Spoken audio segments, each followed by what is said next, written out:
At the edge of the Ozark mountain range in Marshall, Arkansas, sits Kenda Drive-In, a third-generation run business now owned by Kenda and Todd Dearing, both of whom have worked there since they were children. Through the decades, they've rode out the tribulations of the theater business and pulled through. But now, at a time when most business owners are concerned with just staying afloat, the Dearings saw an opportunity to build something more. When you come to the drive-in, at any point in time, it's more than just a movie. You know, you go to a movie theater and you sit down and it's the movie that's important. And here, it's more about the experience. It's more about how humans interact. You know, we're obviously not essential. They can do without us. But on the flip side, this is a new dynamic for families. They're together more right now than they've been together maybe forever. Yeah. And so now being able to get out and come as a family unit, stay in your little spot, not be exposed to anybody, but still, you know, have some place that you can go and do something has been very important, I think. Yeah, I think so too. The biggest deal is that there's no new movies. Until the theaters open, Hollywood's not going to release anything. So we're sitting here, have spent the last couple of weeks and probably will spend a couple more weeks just replaying stuff that we've already played. We don't function without movies. And how does this change the dynamic of the movie industry? It's a little similar to what I saw my parents go through in the 80s when VHS first hit. The first capability to record programs and to be able to watch them at your convenience hurt the movie business a lot. And I remember them struggling.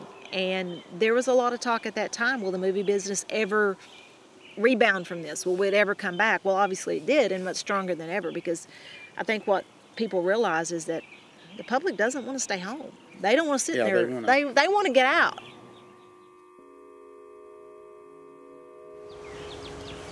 In the Ozarks, we had a tradition of sitting on the porch and telling stories and making music and those kind of things to pass the time, you know, before we got into all these other things that help us to take up our time.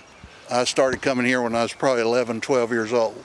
And to see it remain pretty much open, you know, during COVID has been fantastic for our community. You see families come together, you see people drive from great distances to have a piece of this, and it's more than the movie. I am a minister, and they opened the drive-in up to where when we weren't able to meet in our churches, we could come here. And people would drive up and attend in the car, attend our services, and it wasn't just one church that did it. It was there were 7, 8, 9, 10, 11, 12 churches involved from various denominations that came together, and it was community, and it's time to worship, and it was beautiful.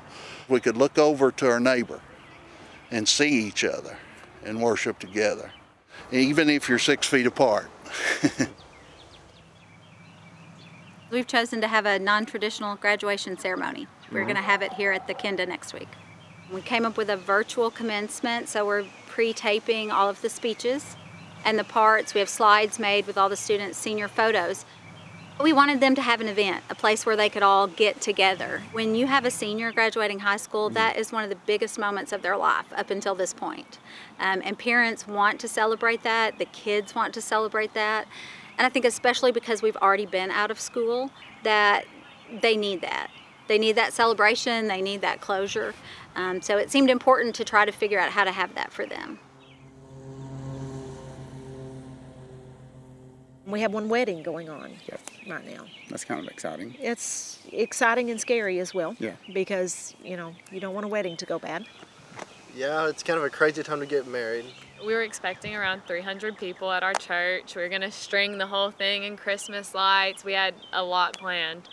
And so I kept putting off postponing it. We officially decided, okay, we've got to do something about it. And so we came to the drive-in and we were like, we're going to have our wedding here. The wedding party's going to drive in vintage cars, and we're going to drive down every aisle. That way every wedding guest gets to see us. I mean, are you disappointed, or how do you feel about all this? I think he's more excited about this one. We've made it, I feel like, the best that we can make it, and at the end of the day, we're still married. It's developing into something that everybody will remember, not just us, but everybody will remember that comes to it. I don't want you to think that these are all big, huge things that we thought of for big, huge financial gains. No. Because we're not charging very much to use our facilities at all. It's mainly just that we want to, I guess, show people that we can, we can utilize this space in a little different way and then help some people out in the meantime. What is your business advice? What is your business philosophy? Treat people right. Yes. We all have memories of movies that touched our lives and hearts. But what really lasts, is that movie of life that we're going through. The relationships that we have with each other. That's what lasts. That's what goes on. And that's the most important thing. What we originally thought would take the lesser part of an afternoon swelled to over 2 days.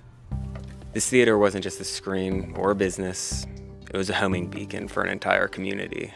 A community that took us in at a time when we really needed it.